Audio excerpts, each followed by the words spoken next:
Hello everyone, I'm Bhavya from Team Rocket and today we'll be discussing about a journey which started out thinking about exploring architecture, but somehow it turned into a completely unforgettable experience. So our journey began from our campus itself all the way to the center and heart of India, New Delhi. We began by visiting the Red Fort, Jama Masjid, and the Parliament of India. So we experienced the very old architecture, like of Red Fort, to the very new architecture of the new Parliament of India. The next stop in our itinerary was Manali, where we reached in the morning. And as soon as we reached, the whole environment was completely different with great views, different sloped roof houses, and we were really excited to explore all of it. But the very same day at night, we got to know that the Indo Pakistan war is really escalating. So we had no option but to come back to Delhi on the very next day. And we stayed in Delhi until the conditions at border got better. Now, while our stay in Delhi, we visited the Akshardham temple, and as soon as we came out of the temple, we got to know that the ceasefire is declared and the war has stopped, and we were really more than excited to continue our journey further. So, at that very moment, we booked our further tickets to Rishikesh, and our next stop was Rishikesh. Over there, we did whitewater rafting and visited the ghats.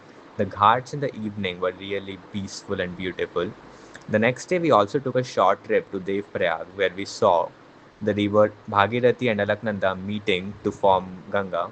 And it was a really stunning view to see two rivers of different colors meet and form a new river. Later, we went to Dehradun and visited the Robber's Cave, and we were like really surprised to see how beautiful these natural caves were. Now, our next stop in the itinerary was Varanasi, which was a hot, crowded, and a place full of life. As soon as we entered the city, one of the auto drivers told us that this is called Galiyon ka Shahar, and it indeed was. The roads were really narrow, and the city, just whole city, felt like a maze. Over there, we went to Kashi Vishwanath temple and visited many ghats like Assi Ghat by walking, and later also visited all the ghats by a boat service. We also saw the famous Ganga Aarti at night, which was probably one of the most memorable parts of the trip. A few members of our trip also got ill for a day over there, but overall, we really enjoyed our stay over there. The next stop in our itinerary was all the way to the east, which was Gangtok. The whole culture and vibe here was most unique across all the places we had visited. While the time we reached there, the state was celebrating 50 years of statehood, so the whole place was decorated with flags, colors, and the Tibetan culture could easily be observed everywhere. Over there, we explored places like Nathula Pass, Sogmo Lake, and the MG Road. We also visited some monasteries like Gonjang Monastery and the Institute of Tibetology, where we got to know more about the Tibetan culture. We also visited many waterfalls like Bagthang Waterfalls and the Banjakri Waterfall. The next place we visited is the home to the wettest place in India and the world, Meghalaya. We started exploring with the local markets and police bazaar in Shillong. The next day we went to Cherrapunji and visited lots of caves and waterfalls like Seven Sister Waterfalls, Garden of Caves, Nokalikai Falls, and the Arwa and Mosmai Caves, and really loved each one of them. The next day in our trip was definitely the most exhausting and fun day of our whole trip, where we went to see the double decker route bridge, which consists of a 2 to 3 hour long trek. We were half dead by the time we reached the bridge, but all of it was really worth it. And the bath in the waterfall right under the bridge really charged us up to climb back up on the trek. Next, after a long train journey, we reached Bhubaneswar and explored the city a bit before heading to Puri the next day.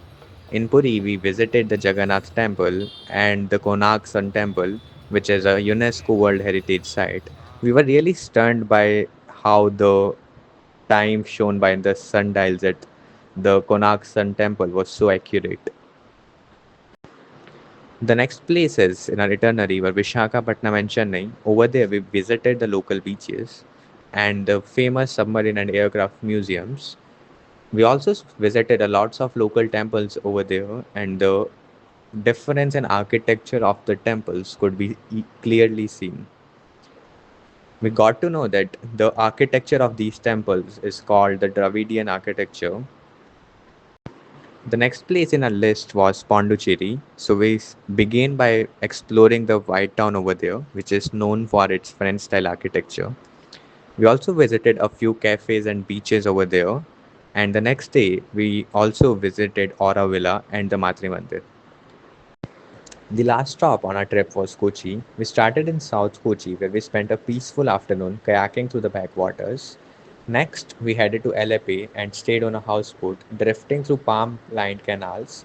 It was amazing to see how people live so closely with the water.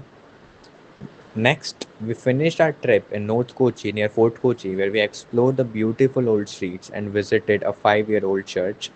This area had a charming mix of Indian and European influence.